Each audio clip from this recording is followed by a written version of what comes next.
Hello and welcome to my channel. I thought I'd give you an update on the progress on the survival knife. Now let me get my chair here. Alright, so first off let me say that a knife restoration, one that's been rusty and pitted and everything else, how far you restore that to an original factory condition is up to you. If it's something you got off of eBay and all that rust and pitting or whatever has no meaning to you, then fine. But to me, I'm not going to take all these pits out. This is as far as I'm going to go, maybe a little bit more. What I've been doing is the final step right here, as I've been taking this like diamond type of stone here, has a flat and a round section to it. And I've been taking the flat section, going along here, and I'm looking at the darkness of this as I'm going back and forth, like this. And I'm seeing how much I remove, right? And then on this, because it's kind of scalloped and everything, I use the round section. Quit earthquaking. But you see how you got the craters of the moon and stuff like that on it?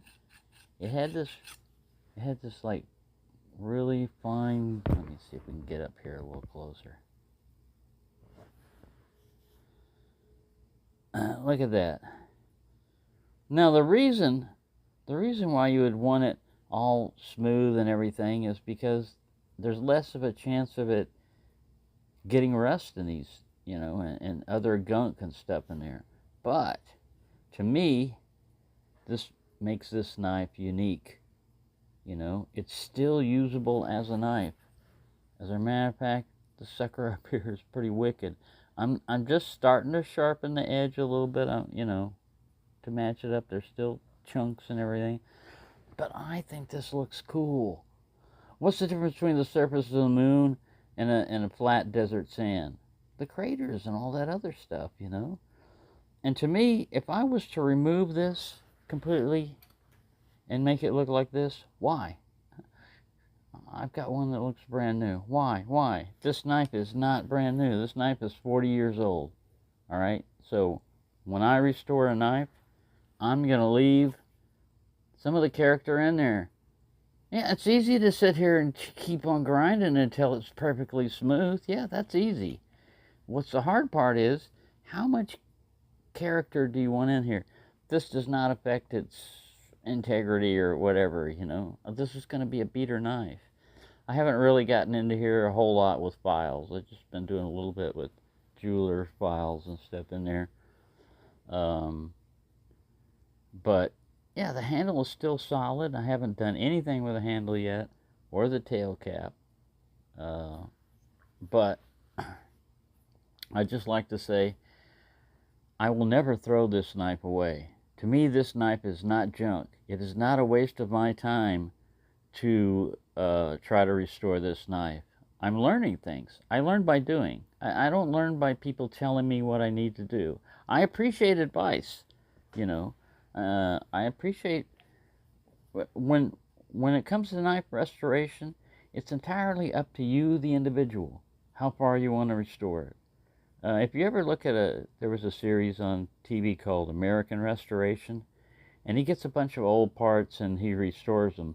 Well, you see examples of stuff that were done badly, like old firearms where somebody took a wire brush to them and made them all shiny and polishy, hugely lowers the value of the knife. Now, this is not a collector thing, to me. This is a sentimental thing, a nostalgia thing. And its experience in the Jeep, getting rusted and everything, that's part of its life. That's part of what happened to it. I didn't do it on purpose, but it gave it a unique character and pattern to it. And now, with this knife right here, I can do anything with it because I'm not worried about hurting it or making it look bad. All I can do is try to make it look a little bit better. Take some of the chunks out of the blade here, but the sucker's already pretty damn sharp. And this is really wicked up here, you know, with these, it's almost like a serration, you know, like serrated edges. But again, what happened was when I was looking in the vinegar bath and everything, it was boiling like battery acid. And the thing is, after you get past rust and everything, it's starting to eat metal. I mean, that's what that is. So what I'm going to do, because this looks so shiny and everything, is I'm not going to use vinegar on it again. I'm going to use some cold bluing. You know what? I think I may. I'm just going to put it in vinegar for. I'm not going to use it for a long time, like maybe an hour or so, just to get it to darken a little bit.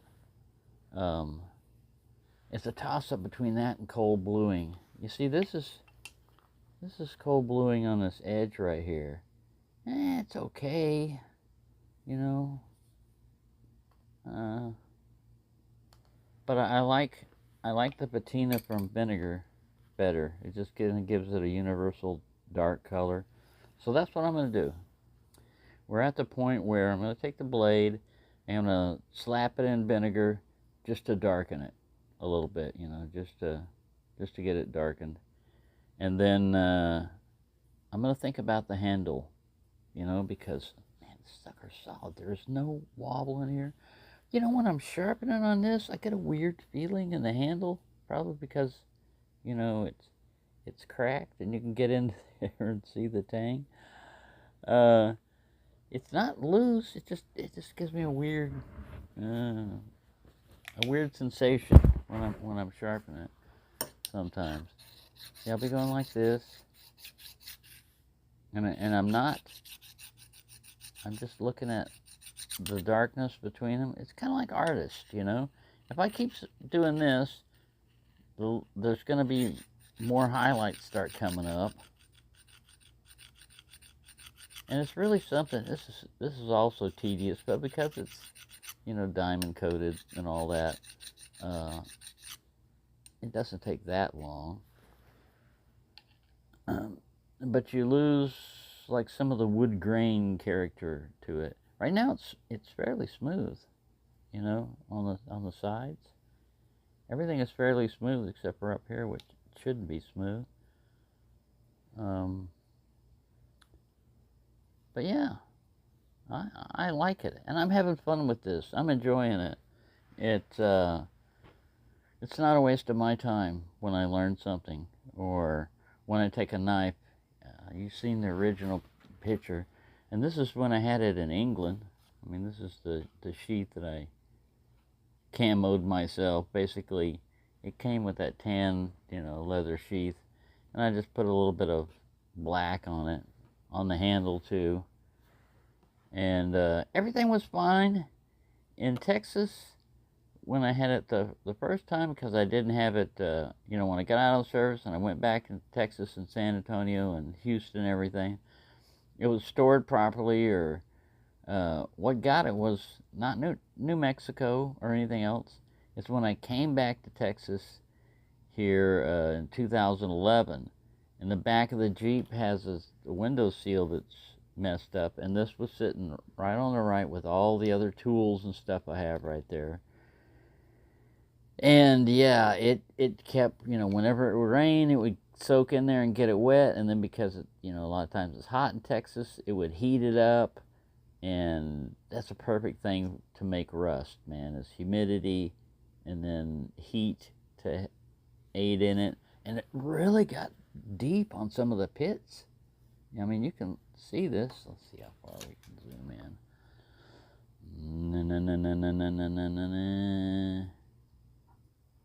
But really, if I keep zooming in, you're going to think this is the lunar lander.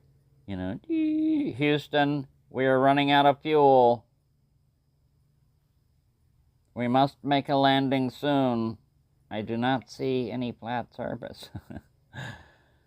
But it looks cool. And it's getting there. I'm not, like I said, I wasn't even really trying to sharpen. I'm just trying to even out the chunks and stuff. This guy's like a serrated edge right now. I would not, I've already stabbed myself with this thing. right here. I think it's healing up now. Doesn't want to focus on it. Focus, yeah. There we go. That was the tip of this when it was dull and rusty. Now, would you focus on that? Now it's shinier, but you see how you can have all kinds of organic matter trapped in there and stuff like that. Bacteria could get you. But yeah, when I go like this, it starts flattening these guys out, and the dark area gets less. But I like this, man. I like the looks of this. And that's all that matters, really. You know? What do you think of it? Not what the world thinks of it or other people think of it. What do you think of it? What does it remind you of? When I look at this knife, if it was restored to this condition or this condition, you know what that would remind me of? It would not remind me at all of the damage that it went through. I would be erasing its history if I did that. I would be erasing its nostalgia. I would be erasing part of its, taking scars. You have scars in life a lot of times to remind you of something you did stupid or something that was accident. And in this case, this was kind of a combination of both. I was stupid for leaving it back there, and it was an accident with the rain. But I've had this knife for over 40 years, so it has a lot of history with me. I could buy another knife. This knife has no recent history. I put a convex edge on it. All right. I didn't do too bad of a job on it with that. That's pretty easy to mess up, especially on a convex. You can really mess up the tip, but this one I got right, on that. I wouldn't do it again. I'm not going to put a convex edge on this one. This one I'm going to stick with, a flat grind on it. But yeah, I enjoy this. So this is about as far as I'm going to do for removing the surface stuff. Like I said, I'm just going to drop it in vinegar a little bit and get it to darken up some so it's not so shiny. I thought about cold bluing. It's less aggressive. It won't take out, but I'm not worried really about taking off too much metal because it's already been happening. It's been happening for a decade probably in the back of the Jeep. So, and I love this knife. I will never throw it away. I may lose it, and someday, eventually, I may give it away, but I'm going to work on the handle eventually, I think. The next step is just going to be to polish this up a little bit, and that will probably reveal that I really need to replace it. And then I'll do the I'll do the leather stack replacement, or I'll try. But I'm going to use it for quite a while like this, with it cracked, because this is solid. It's not like pieces of it are falling apart, or the handle and the blade is wobbly. This sucker is solid.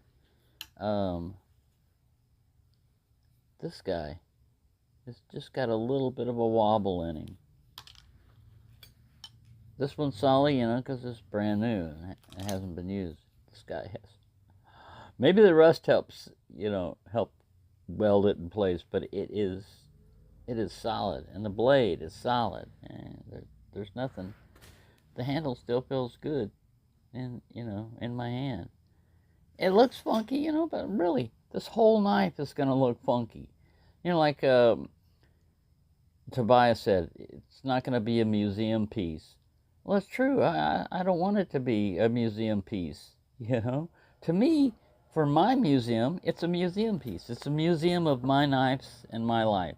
This one has a story to tell. You look at it and you would think, what happened to that? Well, you can watch my video and find out what happened to it, but you would look at it and go, God, man, was this thing buried under sea for a while?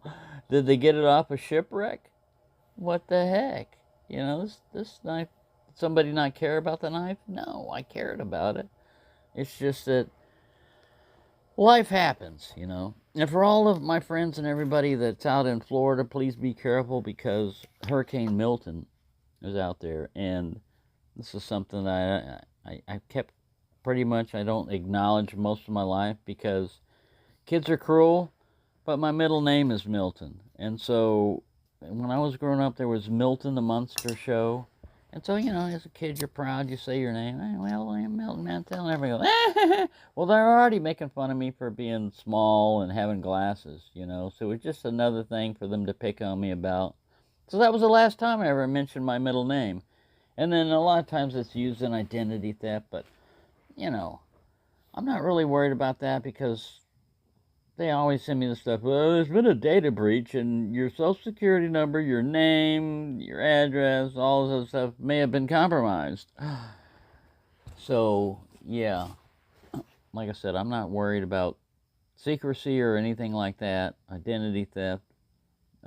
If somebody steals my identity, then I'm going to blame my bad credit history on them.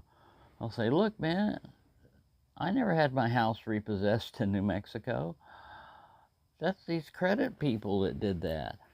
Yeah, I did have a house repossessed because I just let it go. I mean, I had a choice of staying there and saving my house or letting my mom die alone, in the last stages of her life. So that was a pretty easy choice for me. Give up everything for my mom. It wasn't everything, but still, to me, it was worth it, And that's why, like I said, on nostalgia, it's what does it mean to you on a knife, To me, a brand new knife is a brand new knife. It has no character until you start using it. And then it starts developing a personality. Otherwise, it's just a cookie cutter. It's just one of 1 million, that were made like that. It's no different than any other. It's the same thing. There might be slight differences, but not like this. So there you go. It's just like a little mini rant. And I said, the only right answer is for you. What is right for you? If you look at this and you always had OCD and you go, oh man, that just looks terrible. That looks bad. I just need to restore it to original condition. Okay, go ahead. That's you. Is that the right answer or wrong answer? That's the right answer for you. But for me, I am not going to do that to this knife. This, like I said, this is as far as I'm going to go on making these flats all flat and everything. The rest of this is just going to be darkening the blade and sharpening the edge. That's it. The handle, like I said, I might get to later, but I'm going to use it like this. Leather sheath, I'm going to buy one. I thought about making one, but I'm just going to buy one. Replacement sheath. They're pretty cheap, easy. It's going to look kind of odd, brand new sheath. And a knife that looked like it came out of Davy Jones' locker. But there you go. That's a little history. That's the way I do things, and I'm not upset or anything. It's just that, again, there are so many different knives out there. There's so many different personalities. That's what makes it nice about this, is that we can all have different ideas about things and still be knife people, That doesn't mean it's like you're in a community, don't always like your neighbors, but sometimes you get lucky and you get good neighbors. And other times, man, you wish they would move, or you're going to have to move because, yeah, they like knives, but they don't like any of the knives that you like. And they've got weird opinions or something. That's never happened to me. I'm just talking about, fictitiously. And this is smooth now. Relatively smooth. I don't feel a bunch of chunky pits and everything. So, I've wasted enough of your time. I'm going to put this in vinegar. And we'll be back. Alright, so after doing my... mostly just finishing with this little diamond type thing. I stuck it in the vinegar bath, but I didn't want to leave it in too long because it's mostly eating metal. But look at that. The more you scrape this down, the more you're going to get highlights in there. And that's what I was looking at while I was doing this. And I thought, you know what? I want to preserve that, So now, the blade, as far as like removing pits and everything, that's as far as I'm going on this, because I think it looks cool. It's definitely unique. It's definitely different. And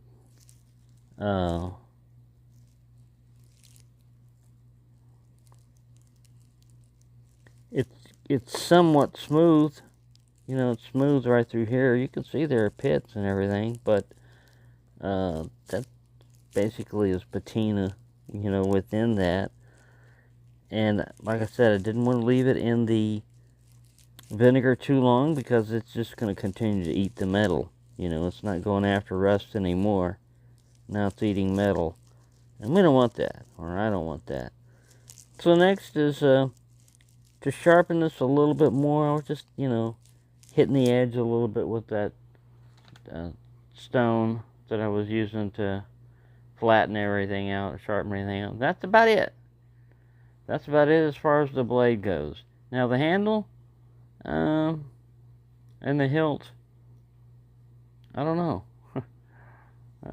They're not, you know, continuing to rust. I've got the guards. Now I'm just going to put some oil or something on it. Oil or something. And it's restored for now. You know, when I go to do the handle, that's when I'll mess with it some more. It's a work in progress, but this is a beater knife.